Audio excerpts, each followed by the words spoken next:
Bonjour, les modules standards, math et random. Ne réinventez pas la roue. Python brille par sa bibliothèque standard, battery included. Pour vos calculs scientifiques de base, le module math est incontournable. Pour la simulation ou l'échantillonnage, le module random est essentiel. Notez la différence entre importer tout le module ou seulement une fonction spécifique pour alléger la mémoire. Analysons ce script qui illustre parfaitement la philosophie de Python, battery included.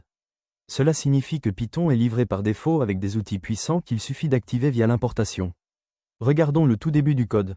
Les lignes import math et import random sont fondamentales. Elles disent à Python, j'ai besoin d'accéder à ta boîte à outils mathématiques et à ta boîte à outils pour gérer le hasard. Sans ces lignes, les fonctions que nous utiliserons plus bas ne fonctionneraient pas. Passons à la première partie, l'utilisation du module math. Nous souhaitons calculer la surface d'un cercle. Nous définissons d'abord une variable rayon avec la valeur 5. La ligne suivante est le cœur du calcul, surface égale math. Pi astérisque math.po, rayon, 2.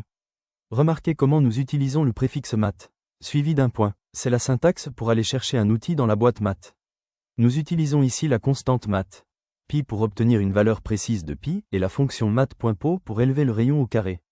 C'est plus propre et plus fiable que de taper soi-même 3.4.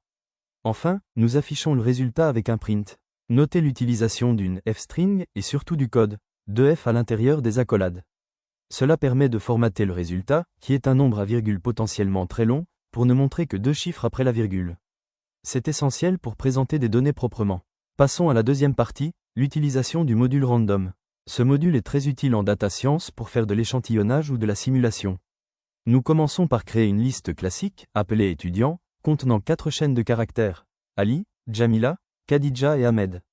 Ensuite, nous utilisons deux fonctions différentes du module random. Premièrement, élu égale random. Choice, étudiant. La fonction choice est très pratique. Vous lui donnez une liste, et elle sélectionne un seul élément au hasard à l'intérieur. Deuxièmement, note-bas aléatoire égale random. Randint, 10, 20. La fonction randint génère un nombre entier aléatoire entre deux bornes incluses. Ici, une note entre 10 et 20. Pour finir, nous affichons le résultat combiné. Ce qui est intéressant ici, c'est que si vous relancez ce script plusieurs fois, la première partie sur le cercle donnera toujours le même résultat, tandis que la deuxième partie affichera un étudiant et une note différents à chaque exécution. Merci de votre attention.